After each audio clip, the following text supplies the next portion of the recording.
Bueno, listo. Creo que tienen que aprobar, Sí, pero ahí está. Ok. Hoy tenemos la suerte de contar con Adrián Bravi. Nacido en Argentina en el 63, se transfiere a finales de los años 80 a Italia, donde consigue la licenciatura en filosofía en la Universidad de Macerata y actualmente trabaja como bibliotecario en la misma universidad.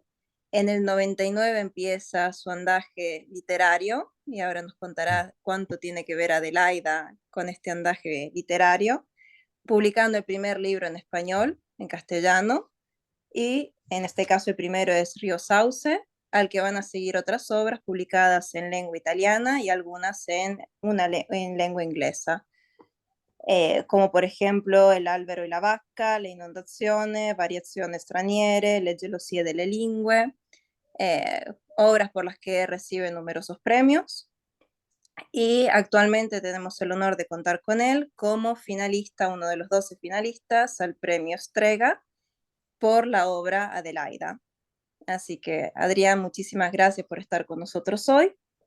Eh, y me gustaría que nos hablase en este caso, que nos presentases un poco la novela preciosa, una biografía en este caso, y que nos cuentes qué importancia tuvo Adelaida Gili en la tua vida y cuánto te influencia o cuánto te influenciaron los consejos y en este caso, los consejos literarios de Adelaida para empezar en el mundo de la escritura. Sí. Bueno, muchas gracias por la invitación. Sí, yo ya publiqué varios libros, pero nunca había publicado, nunca había escrito una biografía. Em, yo conocí a Adelaida Gilli casi cuando llegué acá a este pueblo que es Recanati. La conocí más o menos después de un año que estaba acá, me llevó un amigo que estaba escribiendo un artículo para un catálogo.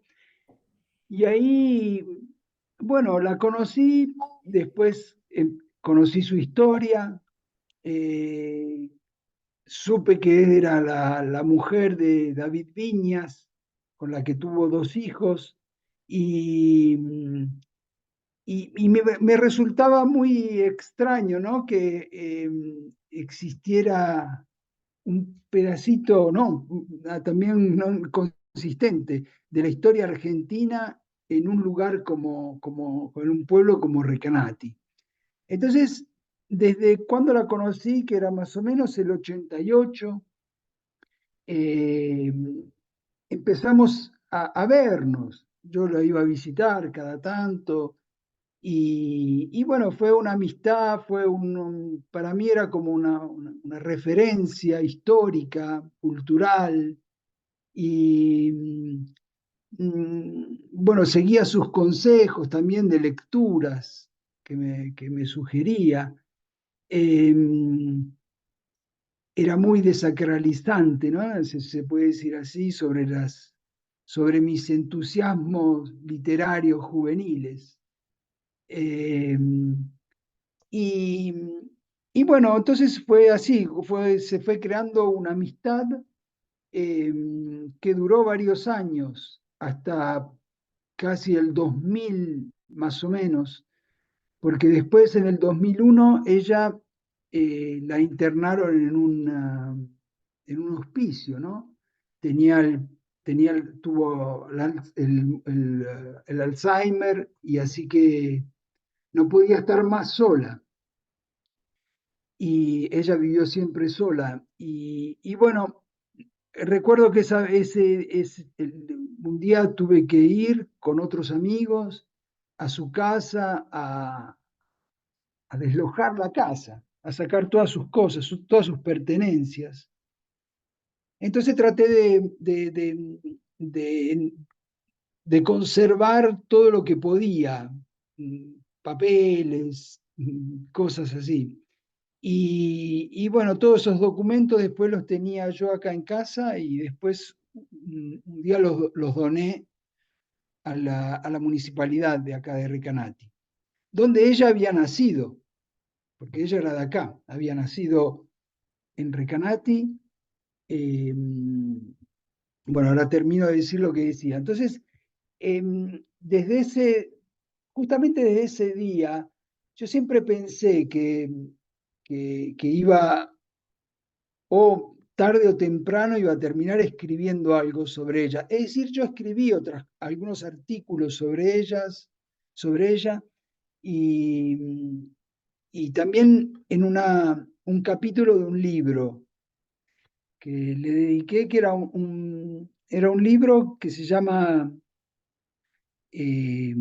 La gelosía delle lingue, que ahora va a salir en castellano con un título que es, eh, bueno, no me acuerdo, no es justamente literal, pero no me acuerdo el nombre del título. Bueno, no importa.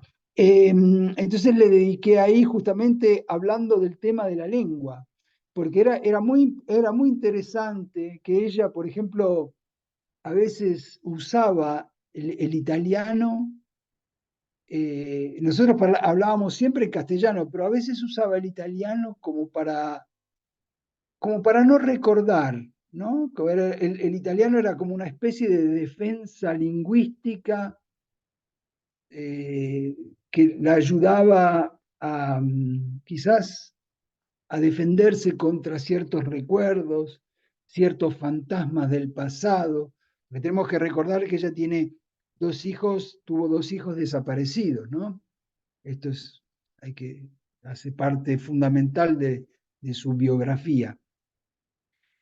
Dos hijos, la cual la hija, Mini, desaparece el 29 de agosto del 76, así que después de pocos meses eh, del golpe de Estado, y el hijo desaparece, en cambio, en el 80, cuando tratan de volver después de la organización, de la contraofensiva estratégica, ¿no? Que vuelven entre el 79 y el 80, vuelven muchos ex montoneros para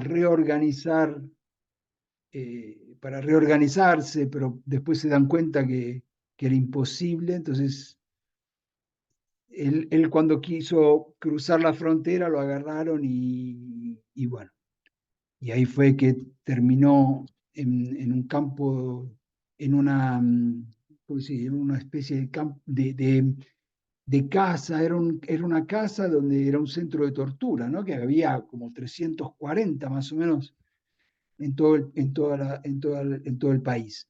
Bueno, entonces, esto era fundamental saber que ella tiene estos dos hijos desaparecidos. Entonces, bueno, desde ese día en que ella entra en el hospicio, yo siempre pensé que algún día iba a escribir sobre ella, pero nunca se daba. Últimamente su sobrino me digitalizó todas las cartas de ella, que le mandaba al hermano y al padre que estaban allá. Entonces me las dio y bueno, junto con otras cosas. Y bueno, de ahí empecé. Digamos que mi fuente principal eran sus cartas, sus textos y demás. Em, de ahí empecé a escribirla. Em, claro, como decía, es la primera vez que escribo una biografía, porque generalmente mis textos son todos eh, trabajos sobre la ficción, ¿no? Son todos fruto de imaginación. Eh, si bien es fruto de imaginación, pero siempre basadas en una base real. Porque, por ejemplo, en el 2008 publiqué un libro que se llama Sud 1982, donde cuento la historia de un excombatiente que estuvo en Malvinas. Eh, bueno, ahí fue el caso que yo, siendo del 63, yo estaba haciendo justo la conscripción en ese año. En ese momento yo estaba haciendo el militar en Palomar, en el Colegio Militar de Palomar. Y no me mandaron, pero conocí muchos chicos compañeros que fueron, y bueno, entonces es como que toda la ficción que trato de construir está basada sobre un hecho histórico. El penúltimo libro, antes de...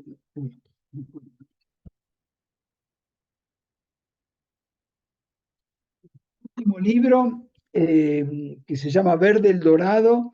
En ese libro trato de contar el viaje de Sebastián Caboto y cuando entra en el Río de la Plata, ¿no? Entonces, Sebastián Caboto no tiene un diario de bordo, no hay un diario como por ejemplo en el viaje de Magellano, que está el diario de Pigafetta. Entonces nosotros podemos construir y seguir todo el percurso que hizo Magellano. Con Caboto no. Entonces yo imagino que hay un muchacho, un joven que viaja con él y que es el encargado de escribir este diario. Es un chico. Bueno, entonces quería decir esto, que todas más o menos los libros están basados en un hecho histórico, pero después se transforman en algo irreal, no irreal, sino simplemente ficticio. Lo que trabajo con la ficción, trabajo con la literatura, es esto, ¿no? También, contar la realidad en sus variantes también. Y, y bueno, y con Adelaida me pasó esto, en parte, digamos, porque es una novela biográfica o una biografía romanzada, digamos, ¿no? Eh, Apagarlo el teléfono porque si no... Eh, y bueno, entonces es una biografía romanzada. En la primera parte, digamos, del libro, trato de reconstruir su vida, su empeño político y, y darle un contexto histórico. Trato de reconstruir también la lucha que hicieron los hijos. eh, bueno, trato de reconstruir un poco la vida de ellos, en lo que se puede, porque lo digo en la nota final, es un libro lleno de buki, ¿no? De espacios vacíos, porque yo no conozco todo de Adelaida. La segunda parte, en cambio, es una historia, es la historia de una amistad, digamos, de mi amistad. Es una relación que yo establezco con ella. Entonces cuento de cuándo la conocí, de bueno, de nuestra amistad, de anécdotas y demás. Es decir, que el libro está articulado en estos dos momentos. Uno histórico, más histórico, contextualizado según el periodo, y un segundo momento, y ambientado en Argentina, el primero. En cambio, el segundo está ambientado acá en Recanati, donde ella vivía. Más o menos es esto. Donde ella vivía, vos llegaste a vivir y coincidencias de la vida. En el libro hablas de que los papás de Adelaida vivían cerca de donde vivía tu familia en Argentina. Vivían en el mismo barrio y quizás en el mismo periodo se podrían haber conocido. Claro, claro, porque había varias coincidencias, porque yo nací en San Fernando, justo en una casa que estaba muy cerca del río Luján, ¿no? De hecho, mi casa se inundaba siempre, me cuentan mis padres. Después nosotros nos mudamos cuando yo tenía 4 años. Pero ella vivía cerca de la plaza, es decir, que estaba en un lugar más alto, no tenía problemas de inundaciones. Eh, y bueno, ella vivía ahí en ese entonces. Eh, y después, bueno, coincidencia que después vinimos a vivir en el mismo lugar, sin conocernos. Es decir, que hubo varias coincidencias. Incluso hay otra coincidencia, digamos, menos feliz, que es que últimamente yo vivía en San Miguel, ¿no? En Buenos Aires. Y, y cuando empecé a investigar sobre los hijos, bueno, el hijo estuvo detenido en una casa que estaba justamente a 10 cuadras de mi casa. Y estaba detenido ahí, una casa muy linda, con un jardín que después la busqué y la vi. Y bueno, en el sótano había un centro de tortura. Y es decir, yo pasaba siempre por ahí. Y uno no hubiera jamás, viste, jamás imaginado. Y estuvo ahí varios días, hasta que después de ahí lo llevaron estuvo primero en Campo de Mayo y después ahí, porque está muy cerquita de Campo de Mayo, está casi enfrente.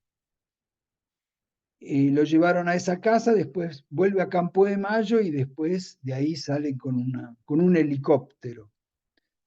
Eh, y bueno, y terminan en esos vuelos de la muerte. En cambio, la hija, Minnie, era la compañera de Carlos Goldenberg, que los Goldenberg era una familia hebrea, progresista, y que tuvo varios problemas, todos los hijos tuvieron problemas, y de hecho los padres también. Mauricio Goldenberg era un psiquiatra muy conocido en aquel entonces, y, y bueno, es una familia que prácticamente se disgregó completamente a raíz de la dictadura. Entonces trato de construir también la vida de ellos. Mm, pero te digo, o sea, reconstruir con en parte con mucho pudor, lo hice, porque, es decir, son momentos delicados y entonces siempre estoy en punta de pie, ¿no? Digamos. Y cuento las cosas que, bueno, que están más o menos bastante fundadas también, ¿no? Con bases históricas. Y, y bueno, después en algún momento eh, entra también un poco la imaginación, como para imaginar el contexto, ¿no? Por ejemplo, la hija Minnie, de hecho el libro empieza cuando ella entra en el zoológico de Buenos Aires, es el 76, justamente el 29 de agosto del 76, entra en el zoológico y a un cierto punto se da cuenta que la están siguiendo. Y bueno, entonces ella, para salvar su hija, que tenía pocos meses, no tenía un año, decide de dejarla a una pareja de desconocidos. Entonces la deja y empieza a correr para salvarla. Yo creo que no logro imaginar un acto de amor mayor que el dejar una hija, ¿no? Y bueno, todo esto nosotros, lo que se sabe es esto, pero para contarlo necesitas algunos detalles, y cuando los detalles no están, entonces ahí hay como que hay una fase, digamos, de narrativa que tratás de imaginar cómo fue todo eso, pero que no es una fase, digamos, arbitraria, porque es decir, yo, bueno, en ese entonces, en el 76 tenía 13 años, ya era bastante grandecito, pero unos años antes mi mamá también me llevaba al zoológico. Entonces, digamos que ciertas partes del zoológico me las acuerdo. Entonces ahí es como que te ayudás con eso y tratás de reconstruir cómo, cómo pudo haber sido, ¿no? Que ella entró en el zoológico y bueno, y describir toda la escena. Todo eso, digamos, hace parte de la imaginación, pero el hecho en sí es ese. Es decir, porque si no se transformaría simplemente en una biografía didascálica, ¿no? Que uno dice, este día hizo esto, este día hizo lo otro. Entonces hay que darle ese patos a la narración. Y bueno, más o menos traté de hacer eso.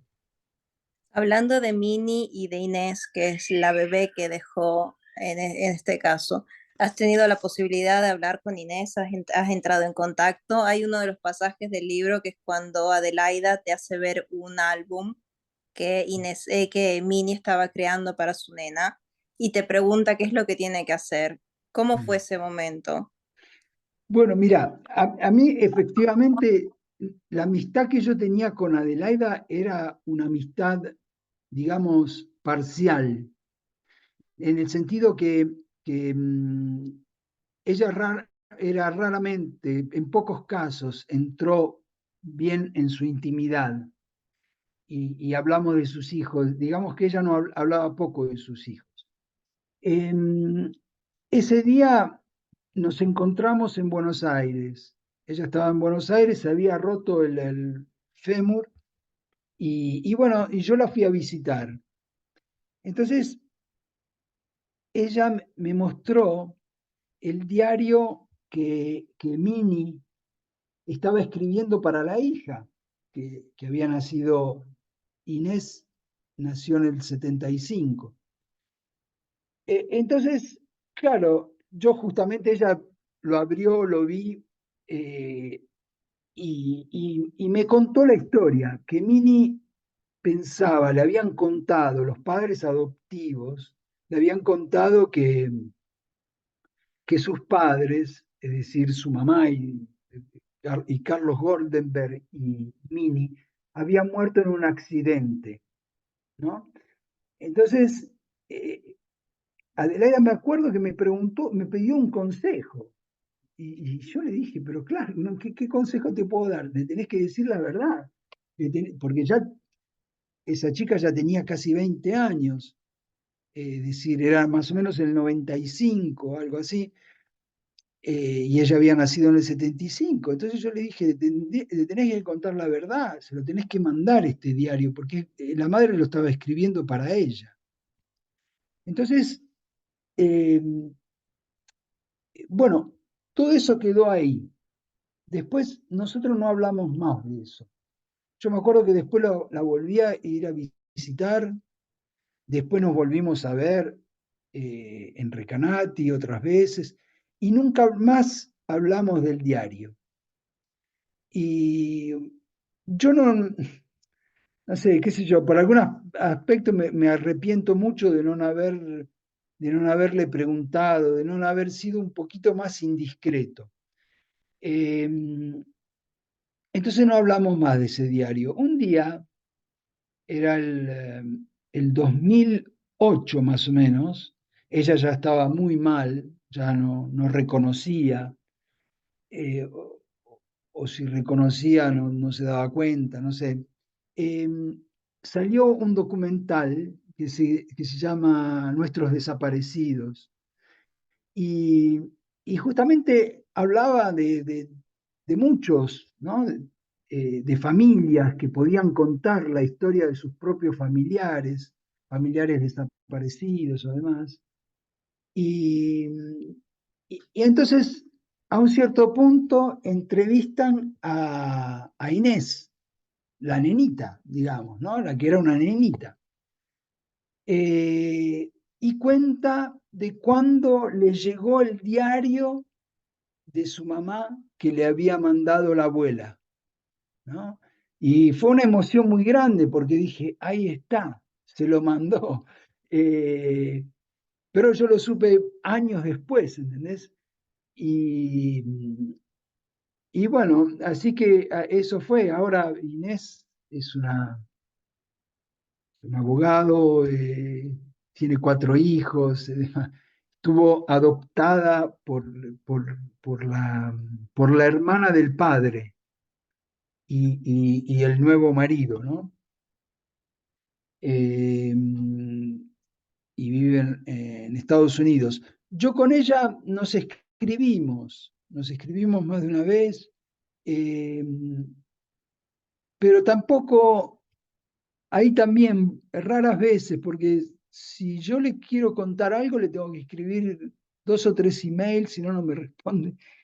Yo creo que ya no, a veces me dice, discúlpame que no te escribí, que no te respondí, es que tengo mucho que hacer y todo, pero yo creo que también hay como algo muy personal y bueno, yo lo entiendo y tiene que ser algo muy necesario, que yo le tenga que escribir por algo muy necesario, si no, no tengo contacto, digamos. ¿Puedo preguntar una cosa? Sí, sí, sí, sí, sí. Hay dos aspectos, ¿no? La persona y el panorama que hay atrás. ¿A vos a qué cosa te interesaba más? ¿La persona con todos sus pasajes, su historia difícil, o la persona como trampolín para contar un pedazo de la historia argentina? Claro, es un poco las dos cosas, porque por una parte me interesaba mucho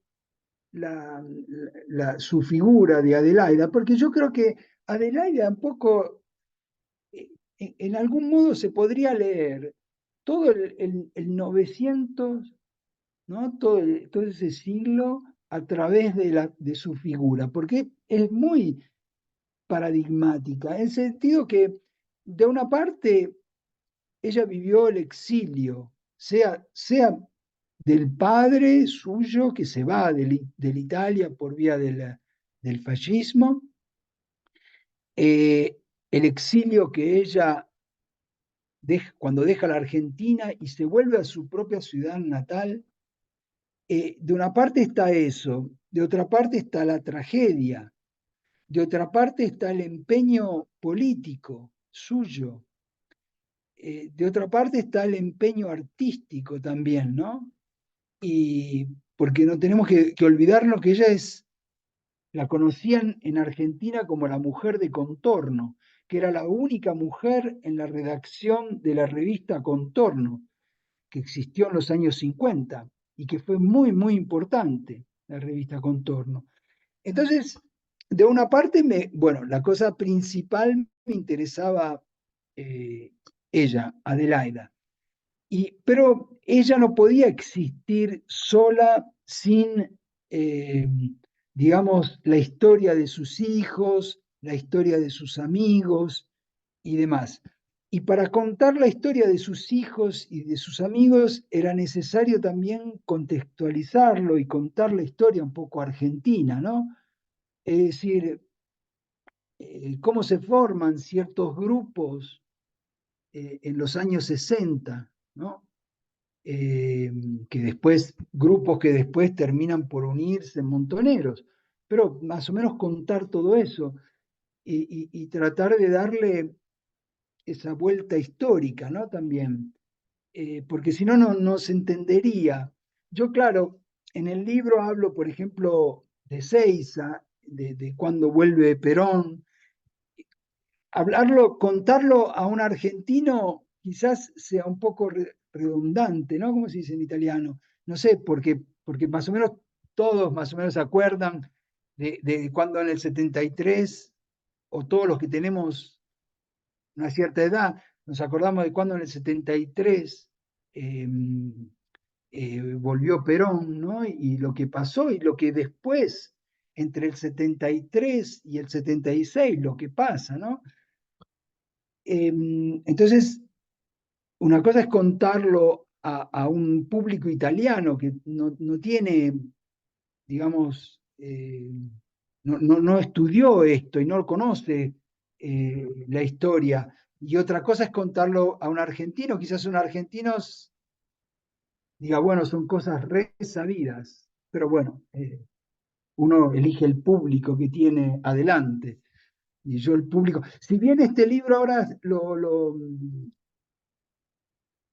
tiene dos editores, uno Planeta para Argentina y Sudamérica, y otro editor español solo para la España. Así que no sé, no tengo idea cómo lo puede leer el público argentino. Ahí está. Es una incógnita.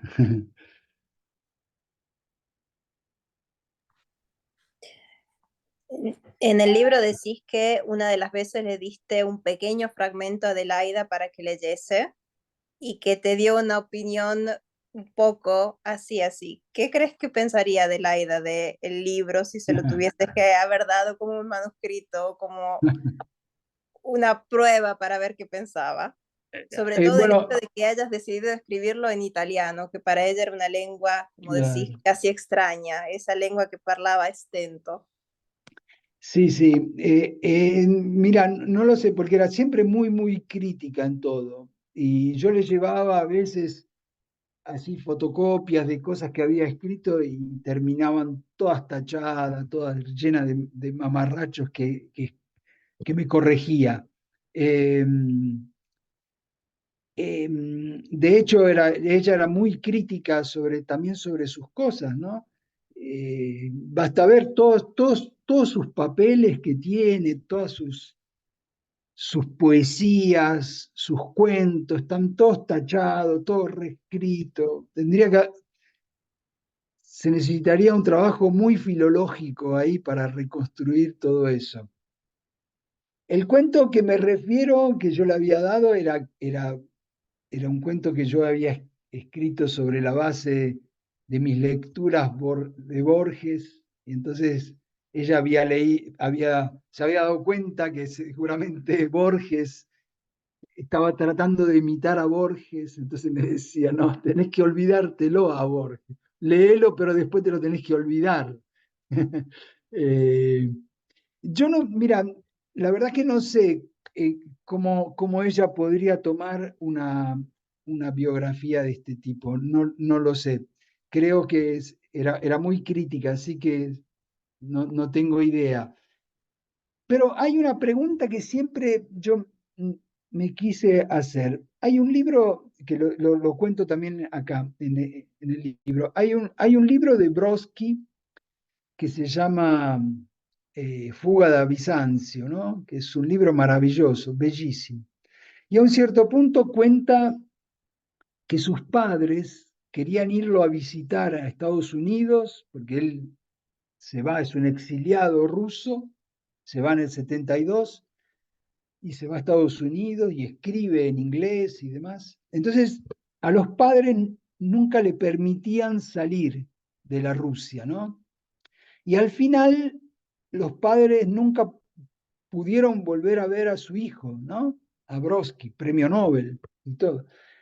Eh, entonces Brodsky, en uno de estos ensayos, que está en ese libro, se pregunta, dice, no, se pregunta, espera que a sus padres vengan como que sean acogidos por otra lengua en el más allá y no por el ruso. ¿Qué otra lengua, dice, el texto italiano dice que un'altra lingua accolga i miei genitori, ¿no? Que es una cosa muy fuerte, es como si estuviera una, enterrando a sus padres en otra lengua, ¿no? No sé cómo decirlo. Eh, entonces yo me pregunto también, me pregunté varias veces en que si Adelaida quisiera que sus hijos ¿no? En un más allá, ¿qué lengua quisiera que alguien los espere? Quizás en qué lengua hablaría. Seguramente no la lengua de los militares, ¿no? Eh, y así que, sí, fue una vida para ella bastante dolorosa, justamente a partir de esos años, porque si no, ella fue una persona muy burgués, era una familia burgués, ¿no? Porque creció con el padre, un pintor famoso, un pintor importantísimo, un pintor que tenía su cátedra, su hermosa casa y demás. Y tenía todo su mundo, Adelaida tenía su mundo intelectual, su mundo artístico, y creció en una situación muy rica también, ¿no? En esos años. Y después todo ese mundo se desmoronó. se desmoronó cuando, bueno, cuando los hijos empezaron a militar, que ella no sabía dónde estaban, no sabía nada de los hijos eran muy independientes, es decir, que habían, ya desde muy joven ya habían, eh, se habían ido de la casa y vivían solos, y ella no sabía dónde estaban, como todos los militantes, ¿no? Que uno no sabe, no te pueden decir dónde están para no implicarte, ¿no? Entonces ahí se empezó a desmoronar todo su mundo y bueno, y después con el golpe militar, de ahí ella tuvo que dejar todo e irse. Es decir, que a un cierto punto fue como una ruptura y desde ahí empezó una vida nueva. De hecho, en las cartas cuenta cuando ella sale de la Argentina, eh, que no sabe lo que le va a suceder, qué va a hacer con su vida. Es como, está siempre esta imagen que se siente fluctuar en el aire como sin saber qué va a hacer. Sabía que en Brasil no podía quedarse. Entonces después obtiene el pasaporte, logra obtener el pasaporte, entonces de ahí puede viajar. Y viaja, bueno, viene acá en Recanati, donde el padre tenía muchos amigos. Y, y bueno, se construye la vida acá. En una de las cartas hay una cosa muy curiosa porque ella dice, es increíble, dice, esta ciudad tiene 5 puertas, ¿no? Esas puertas medievales que hay. Y dice, es increíble que yo puedo entrar y salir de una puerta cuando quiero. Es una cosa que parece una cosa rara, pero es efectivamente, para ella la ciudad en ese entonces, después del golpe de Estado, se había transformado casi en un cárcel, porque los hijos, sobre todo la hija, parece ser como que escondían armas en la casa de ella, así que es decir que estaba en una situación muy peligrosa ella. Y bueno, ahí fue que el hermano le dijo que se tenía que ir. El hermano era un arquitecto famoso, fue el que construyó, que reconstruyó una parte del estadio de River, ¿no? El Monumental, donde se jugó la final del Mundial. Entonces, antes justamente del Mundial, habían reconstruido el estadio del River Plate y fue uno de los arquitectos, digamos. ¿Puedo preguntar una cosa? Sí. Eh, yo quería saber qué es lo que vos pensás que ha pesado para que se generase esta candidatura. O sea, ¿cuáles son los elementos que el premio ha considerado para tenerlo en cuenta como candidato? Eh, yo creo que sobre todo, yo creo que me valorizaron también el modo en que cuento la historia, es decir, toda la parte estilística. Porque no es la primera historia que se cuenta de tragedias argentinas, ¿no? Hay muchísimas historias y demás. Yo creo que lo que valorizaron, y de hecho el premio Estrega es también un premio que premia, digamos, en parte el aspecto literario. Eh, entonces, acá en esta historia hay, hay una historia, la historia de una mujer, la historia de una mujer importante que nadie conocía y que traté de rescatar del olvido, porque hay muy poca gente que se acuerdan de ella. De una parte está eso, y de la otra está también el aspecto estilístico. digamos, que creo que eso también lo tuvieron en consideración, porque de hecho la literatura es una toma de posición de frente a la lengua, es eso, ¿no? Más allá de la historia que nosotros contamos, un libro es sobre todo no la historia que contamos, sino esa voz, ese estilo con la cual la contamos.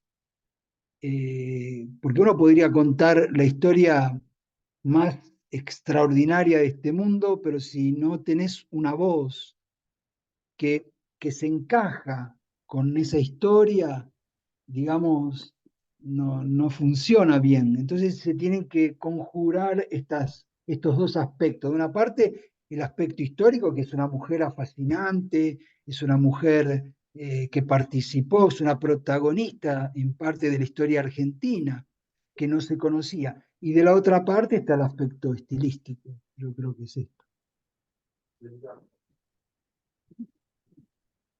Yo puedo hacer una pregunta. Sí, sí, sí. Primero quería agradecerte por toda esta charla. Yo no leí todavía el libro, pero no sé, creo que lo primero que voy a hacer cuando salga ahora estoy todavía en el trabajo, lo primero que voy a hacer cuando pase por una librería es comprarlo. Nada, todo lo que contabas es muy lindo. Bueno, gracias. Y yo te quería preguntar de tu relación con las lenguas, porque vos escribiste algunos libros en castellano, o el primer libro en castellano, después en italiano, después en inglés. ¿Cómo es esto de pasar de una lengua a la otra? ¿Cómo es para alguien que se crió en Argentina escribir en un idioma que no es idioma nativo, digamos? O no sé si vos Claro. por ahí hablabas italiano en tu casa. Y me da mucha curiosidad de que también hayas escrito un libro en inglés. Quería saber cómo es tu relación con las distintas lenguas en general. Sí, bueno, ahora yo te tengo que confesar, porque yo el inglés no lo sé. Es decir, yo sé muy poca, o sea, me ocupé mucho de lenguas, en el sentido que en un libro, en ese libro, La gelosía delle lingue, traté de hablar de lo que significa para un escritor cambiar de lengua. ¿Qué significa escribir en otra lengua? Entonces trato de reconstruir más o menos cuáles eran lo que Brodsky, Nabokov, Conrad, Wilcock, que fue un personaje increíble. Entonces, ¿qué sentían? ¿Qué cosas significaba para ellos la lengua materna y qué cosas significaba una lengua adquirida, ¿no? Entonces, siempre me fascinó mucho porque me toca de cerca este aspecto. Pero paradojalmente yo las lenguas no las conozco. Entonces, lo estudié muy mal, el inglés, y ese libro yo lo escribí, digamos, lo escribí en italiano y después me lo tradujeron, pero me lo hicieron pasar como que yo lo había escrito en inglés. Pero bueno, y yo dejé eso, pero no, yo lo admito que no escribo en inglés. Bueno, entonces escribí, sí, primero, la primera novela que escribí, la escribí en castellano. Y la publiqué cuando yo estaba en Italia desde hacía ya unos 12 años casi. Porque los primeros años que yo estaba acá en Italia, para mí una cosa de la cual no lograba destacarme, no lograba desarraigarme, era de la lengua. Es decir, que trataba de leer toda la narrativa en castellano para no contaminarla. Trataba de hacer todo lo posible para mantener viva la lengua. Y bueno, después en el 2000, es más, antes del 2000 yo iba casi siempre a la Argentina, casi todos los años. Después en el 2000 nace mi hijo y de ahí se produce algo raro dentro de mí, como que a partir de ese año, o de 1 o 2 años después, empecé a escribir en italiano. Y bueno, tuve un pequeño reconocimiento en el sentido que me publicaron enseguida el libro que había escrito. después empecé a escribir otro y me lo publicaron también el otro. Entonces de ahí es como que seguí escribiendo en italiano. Y fue así, fue como un cambio de lengua repentino. Y yo lo digo siempre, para mí el italiano es como una lengua sin infancia, ¿no? Porque yo hasta los 24 años hablé, era monolengua, hablaba en castellano, todo mi mundo era en castellano. Cuando me vine para acá cambió todo completamente, en el sentido que después tenía que hablar otro idioma, aunque sí trataba de escribir en castellano, pero hablaba en otro idioma. Yo el italiano no lo sabía porque mis padres, no obstante sean italianos, ellos no se hablaba el italiano en casa. Eh, es decir, que es una lengua que aprendí desde grande, desde a los 24 años.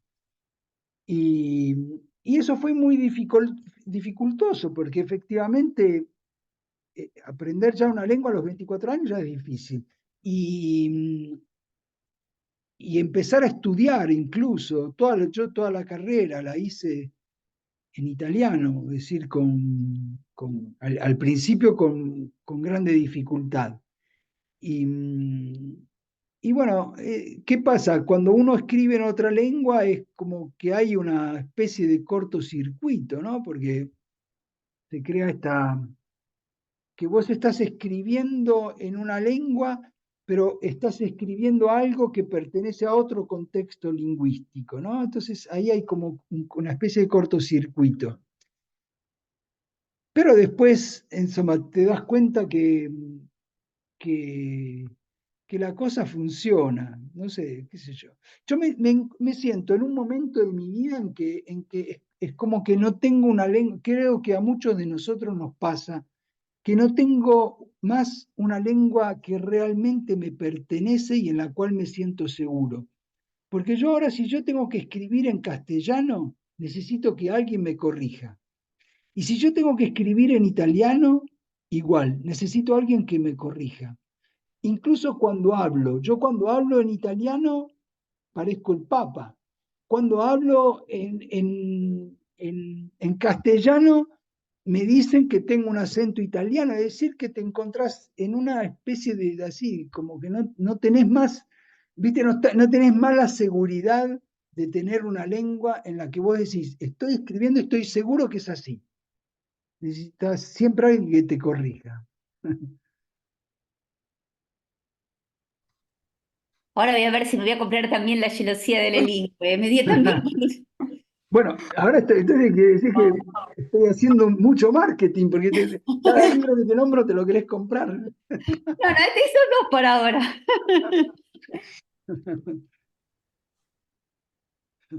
Eh, Hola, Adrián.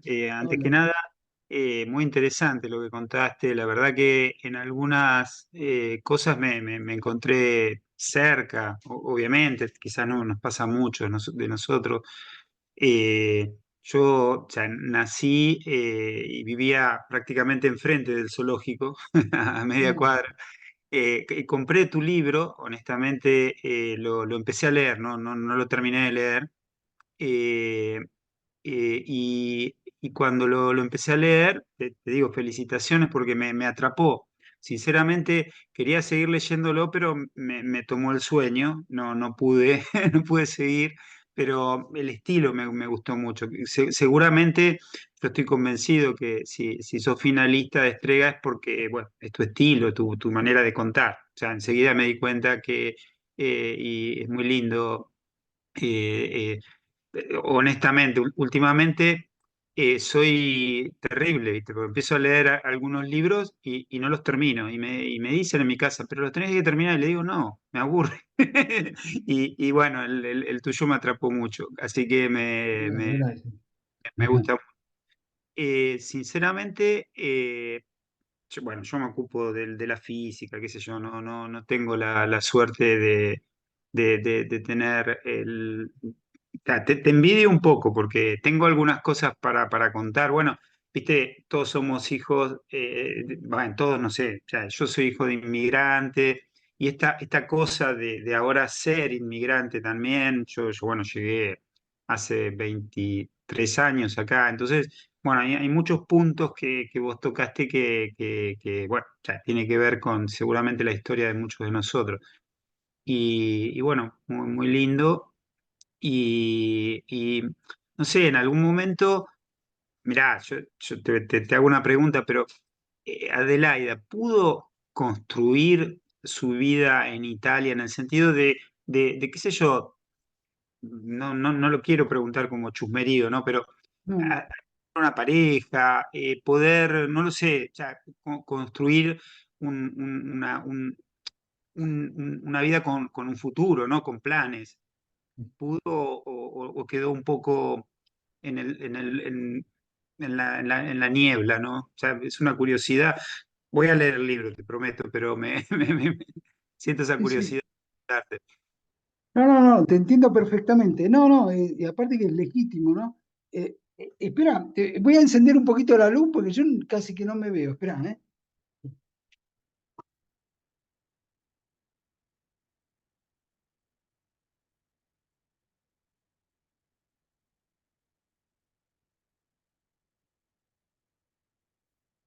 Ahí está.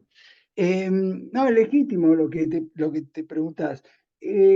Bueno, mira, ella que no tuvo una pareja, no la tuvo. Es decir, cuando estaba en Buenos Aires, ella se separa de David Viñas a principios de los años 60 cuando vuelven de Venezuela. A Viñas le habían dado una cátedra en Venezuela, ella fue a Venezuela, de hecho cuenta que ella se apasiona a la cerámica porque, y justamente cuando fue a una comunidad de indios y vio cómo trabajaban la cerámica y cuando volvió de Venezuela se dedicó a la cerámica casi de lleno. Y de hecho ella fue una grandísima artista. Eh, entonces, cuando ella viene acá en Italia, después, a fines de los años 60, también tuvo una relación, sé que tuvo una relación, pero desde cuando estaba acá en Italia, yo creo que no. Tiene unas cartas con un señor muy que la ayudó muchísimo.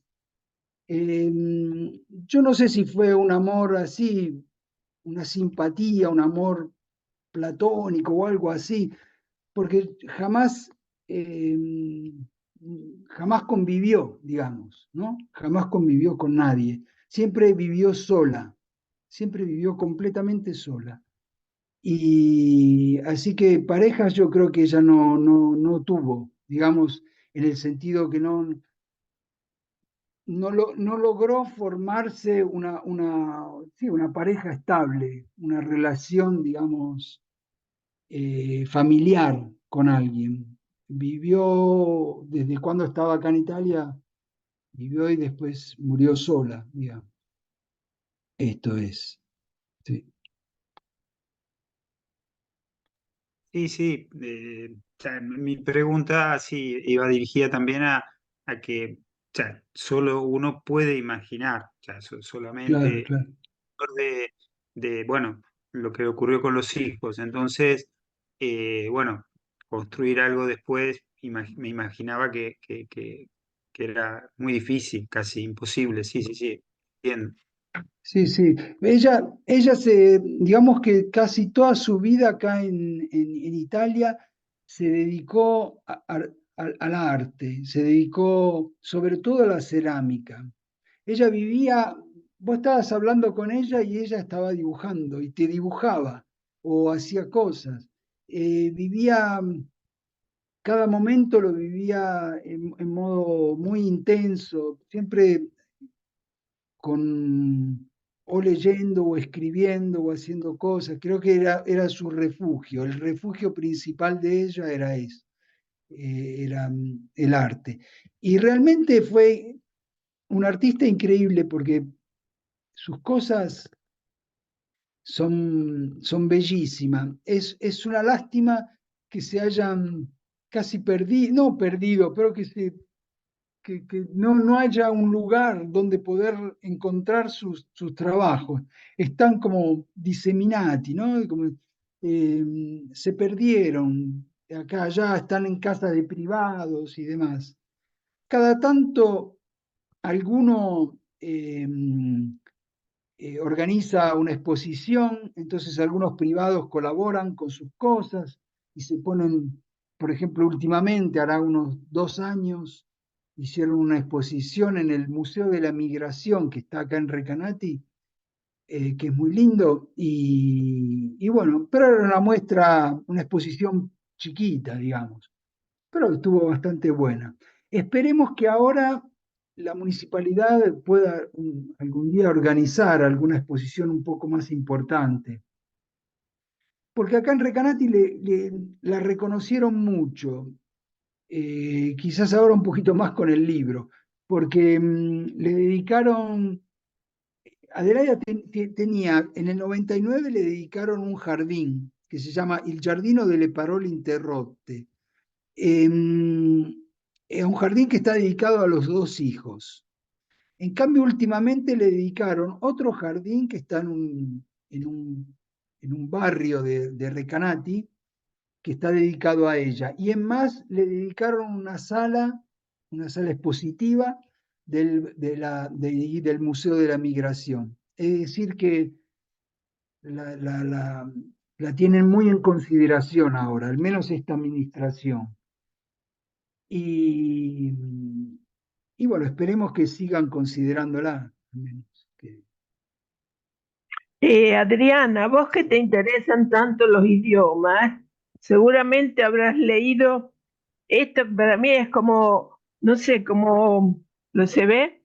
¿Se ve? No, No. no. Bueno, se llama Geni, Popoli e Lingue. Geni, Popoli e Lingue. Y es de un científico de esos que vuelan altísimo y que estudiaron el genoma humano. Se llama Ah, Cavalli Sforza, que ah, es uno que cuando cuenta esta cosa antropológica de la lengua, del idioma, es como sí, si contara una historia fantástica. En realidad es una cosa científica, es la historia del hombre, claro. pero él conecta y hace muy bien en el movimiento de los genes y de los idiomas, porque fueron la misma cosa, se movieron los genes y los idiomas. Así que es Mm, interesantísimo. ¿Qué es Cavalli Sforza, Adelphi, Adelphi? sí. Perfecto. Gracias, gracias. No, pero no es para, es porque para mí es como si, se me abrió el cielo. Yo dije, ay, es así la cosa. Fue Sí, sí. fantástico. Aparte que el nivel de esta persona es altísimo. Era un hebreo que tuvo que escapar a los Estados Unidos y allí fue el que estudió el genoma humano. Perfecto. No, lo voy a ver porque efectivamente ese libro salió, el libro que escribí yo salió en el 2017 y se vendió un montón, pero estuvo publicado por la casa editorial de la universidad. Me gustaría darle publicarlo también con otra editorial, un poco más grande. Y entonces lo quería volver a ver, o sea, ampliar. Así que tu sugerencia la tomo, te agradezco. ¿Qué tal? Soy Clementina, no Sí, tengo el video. no importa. Clementina Sandra, estoy en Buenos Aires. Y yo por el 2005 hice una recensión de tu libro Ah, Restituyeme el Caputo. Y sí, nos sí, claro, encontramos claro. en Più Libri, Più Liberi, por el Sí, momento. claro, pero me acuerdo perfectamente. Sí, somos medio vecinos, pues yo ahora estoy en Don Torcuato, siempre viví en Don Torcuato, así que Ah, en tanto, felicitaciones, estoy súper orgullosa de que estés en esta final. Y quería saber cuándo iba a salir el libro acá. Por el momento, por una cuestión, como todos saben, la situación del país, todos los años en general voy a Italia, pero bueno, este año creo que no me dejan. ah. Nada, ¿cuándo iba a salir acá en Buenos Aires? Dijiste por Planeta y si había pensado alguna presentación, Sí, algo. es decir, vos decís ¿no? Adelaida. Sí, sí, sí, sí. Bueno, mira, el libro este en realidad salió apenas en febrero y apenas salió ya, enseguida Planeta lo pidió. Es decir que yo no sé cuándo va a salir, porque es una cosa muy reciente, pero yo creo que estaba el director ahí de Planeta estaba muy entusiasmado, así que creo que saldrá breve. No sé cuándo, todavía eso no lo charlamos, pero espero que salga a breve, es decir. Bueno, Vos sabés perfecto. que mi abuela vivía en Guadalupe, no sé si se llama todavía así el barrio, que estaba en Don Torcuato. Sí, sí, ahora van cambiando, pero sí, sí, sí, seguimos estando ahí en la puntita, digamos, dependiendo de Tigre, pero bueno, estamos ahí, sí, sí, así que bueno, Lindo lugar. gracias.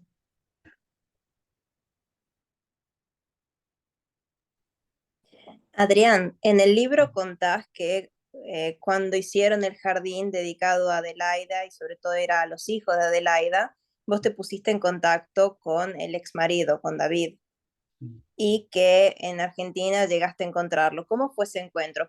Yo en tu libro descubrí que gracias a David, o mejor, gracias a un personaje de la novela de David, nace Mafalda, de Quino, Claro. cosa que yo personalmente no sabía, con lo cual una curiosidad más. ¿Cómo fue ese Bueno, encuentro con David cuando lo viste en Buenos Aires, que lo agarraste casi desprevenido? sí. Bueno, el libro de David, Dar la cara, hay un personaje, hay una nena que se llama Mafalda, ¿no? Y entonces ahí después sale en contemporáneo, casi sale también la película. Entonces Quino parece ser que ve la película y lee el libro de David Viñas y decide llamar a su personaje en ese modo, Mafalda. Em, bueno, yo lo conocí, a mí me ha fascinado mucho, porque es un personaje que parecía un personaje que salió de una novela de Tolstoy. eh, y era grande, con esos bigotes enormes, y un personaje que conoce todo de la Argentina. Y bueno, yo le había escrito a él cuando se inauguró el jardín, le había escrito y él me había respondido. Tengo una carta que conservo con mucho celo que me escribió. Entonces, cuando después viajé a Buenos Aires, yo sabía, me habían dicho que él iba siempre a la librería Gandhi, ¿no? Y a, iba a leer ahí. Entonces yo fui a la librería Gandhi y me presenté y él me dijo algo como decir, sí, pero yo le escribí a ese muchacho. Sí, yo le dije, no, pero soy yo ese muchacho. Y entonces se levantó y me abrazó, estaba como un poco emocionado, ¿no? Que le hubiera gustado venir para visitar el jardín. Después nunca vino, pero le hubiera gustado. Y a un cierto punto en ese entonces, era ya, Adelaida ya empezaba a dar sus primeros síntomas, ¿no? Porque ya empezaba como a peinarse con el encendedor o a hacer cosas de este tipo. Entonces me preguntó cómo estaba y yo no sabía qué decirle porque era un poco, todavía era, digamos, prematuro, ¿no? Decirle que tenía el Alzheimer. Entonces le dije que estaba perdiendo una cierta lógica y él me dijo, ah, bueno, pero si es por eso no se preocupe porque nunca la tuvo. Entonces, eh, bueno, después me invitó a ir al departamento de, de- de literatura argentina, donde él trabajaba, lo fui a visitar Y bueno, sí que lo vi un par de veces, 2 o 3 veces, cuando estaba ahí en Buenos Aires. Eh, Era un personaje muy, digamos, que donde iba todos lo reconocían, ¿no? Personaje muy conocido. De hecho, me parece que fue, no sé si rector de la universidad o algo así. Tenía un encargo importante. Eh, sus textos históricos son importantes, son importantes, sobre todo por lo que respecta a la literatura argentina. Eh, Realidad y política es un texto fundamental. También la historia que él reconstruyó sobre los indios, otro texto sobre los anarquistas argentinos. No, fue un personaje muy, muy importante. Yo creo que sé que estaban trabajando una biografía sobre él. Eh, yo no la pude, la verdad que no la pude leer, no tuve acceso a ese texto, pero creo que va a salir una biografía sobre David Viñas.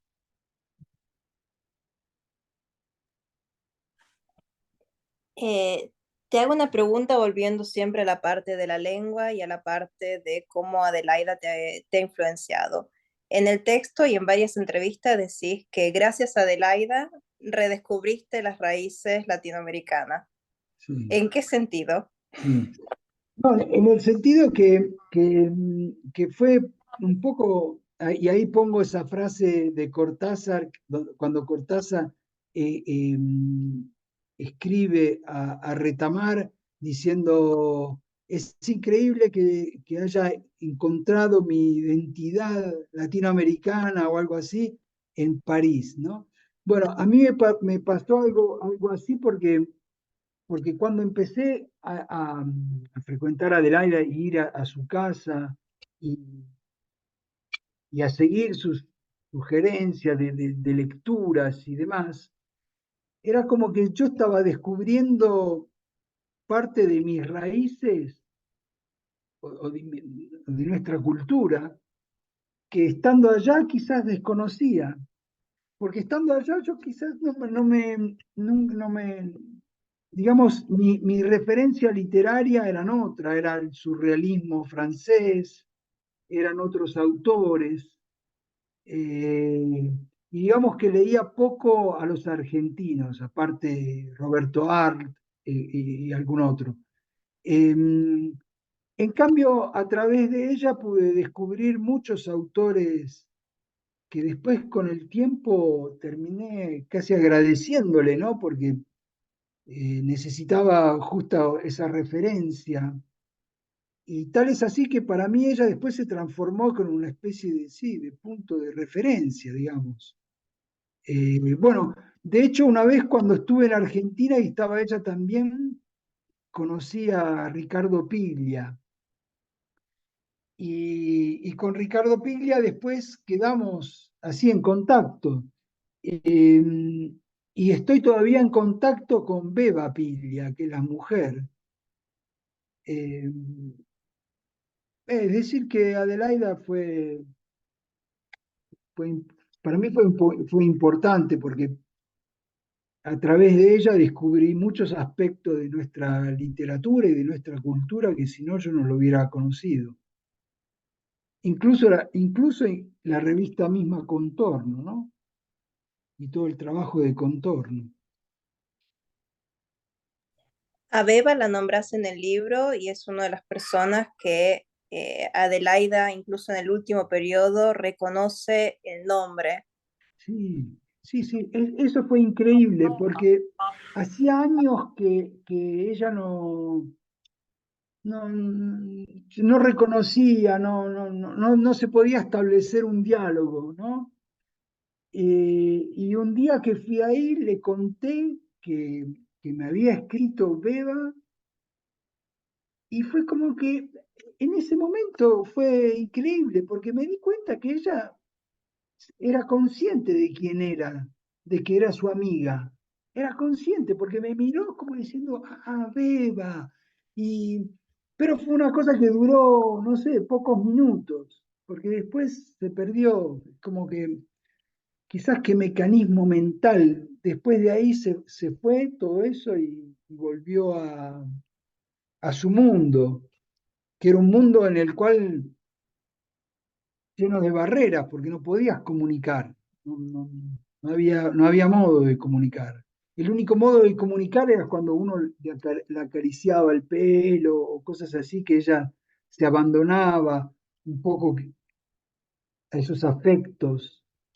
Eh, pero si no, digamos que lingüísticamente en el diálogo no había diálogo. Pero ese momento fue como una luz que duró unos segundos y se apagó.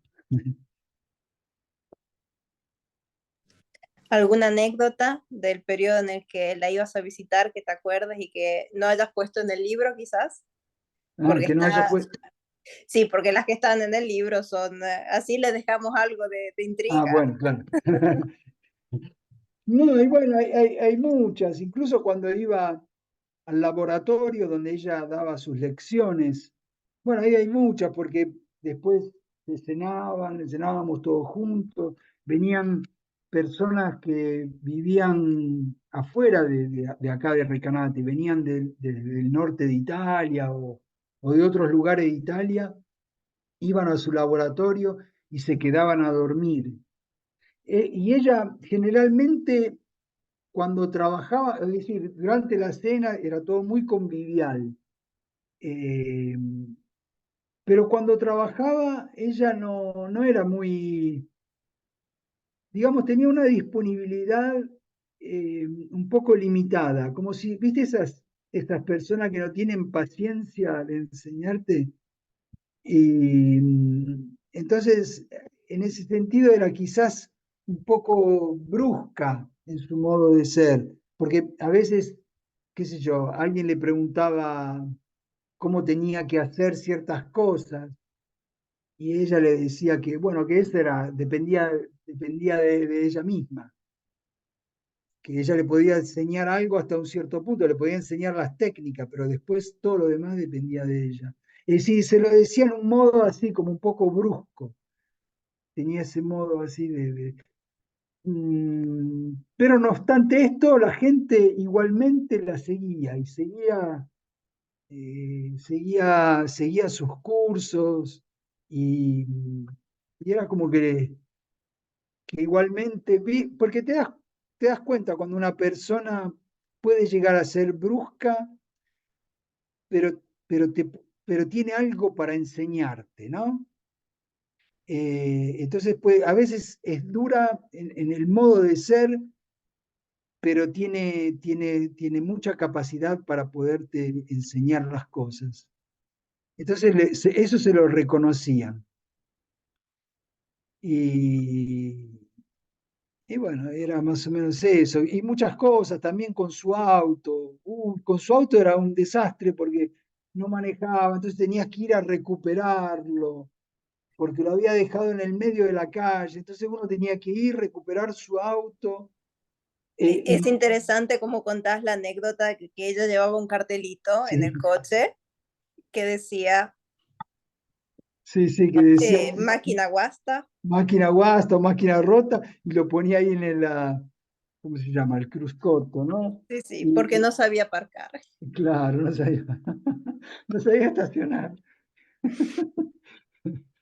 Y, y bueno, también a veces, raras veces fuimos a comer juntos. Generalmente comíamos siempre en su casa. No era de la tipa de ir a los restaurantes y demás.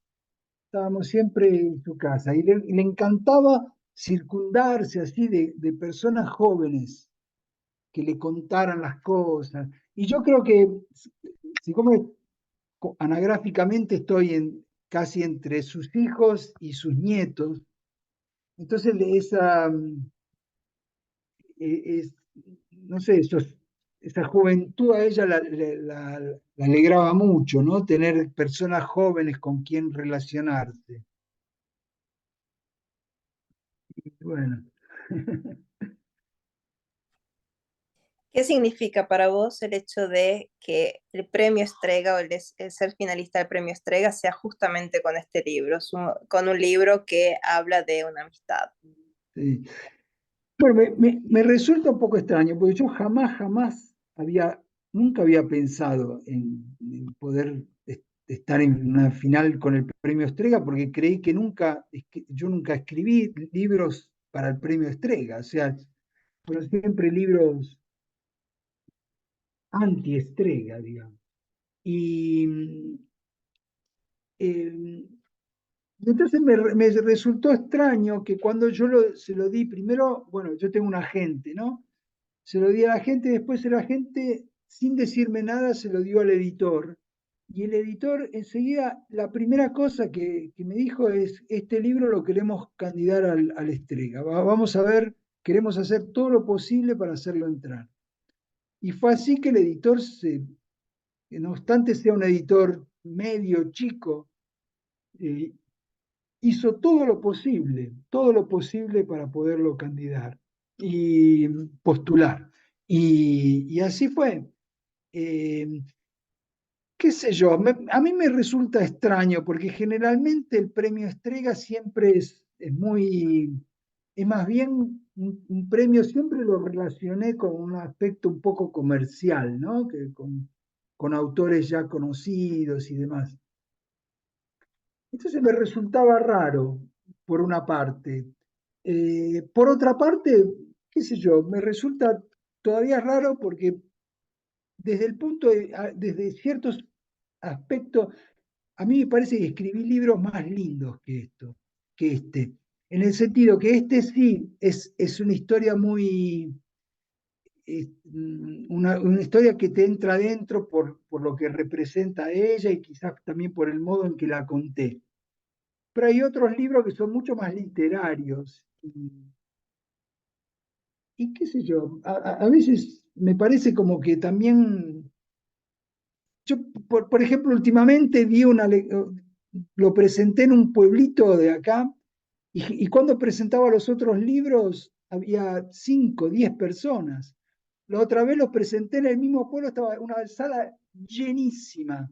Y yo digo, pero ¿cómo? Escribí un montón de libros más lindos por los cuales desde el punto de vista literario son más lindos y sin embargo este tiene un poder mediático, lo Estrega, que es increíble, increíble. La otra vez en Roma fui, también había como 100 personas. Yo digo, pero me parece, viste, no sé, tan raro todo eso. Así que no hay, o sea, el premio Estrega premia y es una gratificación enorme, pero yo creo que no siempre logra premiar los libros que realmente valdría la pena premiar, ¿no? Así que no sé.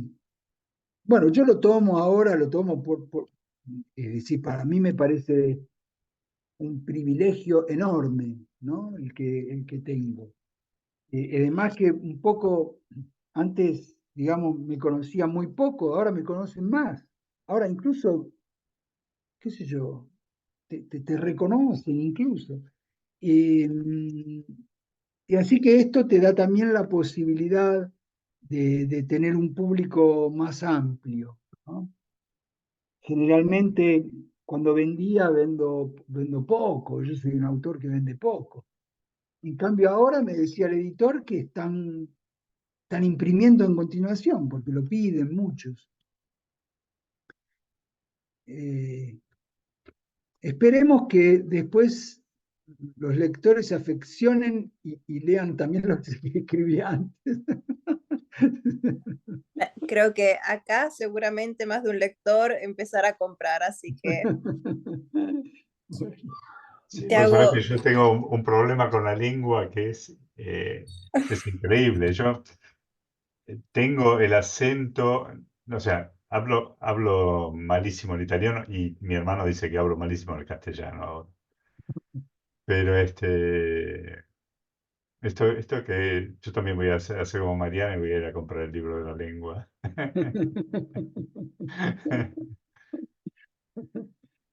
Yo leí hace mucho El Álvaro y la Vaca, tuyo, que me había gustado Sí, mucho. ese Un también. montón. Y después me distraje y ahora volví y digo, uy, mira todos los libros que escribí en el medio.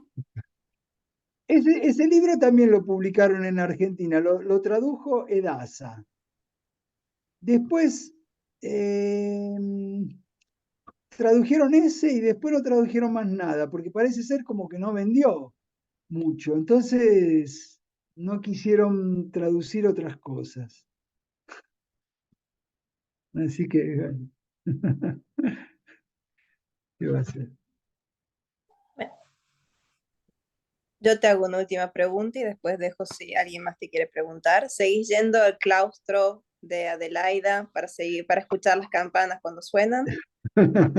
Sí, yo vivo acá muy cerquita, vivo a 2 cuadras más o menos, y paso siempre por ahí. Sí, a veces eh, paso por ahí. Además que esas campanas son muy famosas porque son las campanas de la Torre del Pássaro Solitario, de la poesía de Leopardi, ¿no? Mm, Y es decir que la gente va ahí, se sacan fotos y demás, ¿no? Porque por la poesía famosa que escribió Leopardi. bueno, Es decir que sí, paso seguido, paso. bueno. Al final tuvimos 1 hora y media. Ah, bueno. Digamos, Mariana no nos convidó el mate, pero estaba para el mate.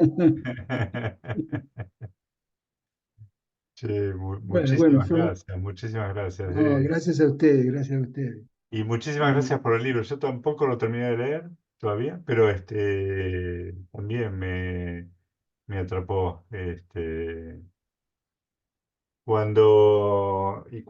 Sí, en la primera parte, cuando pones la frase de Cortázar, también pensé en eso.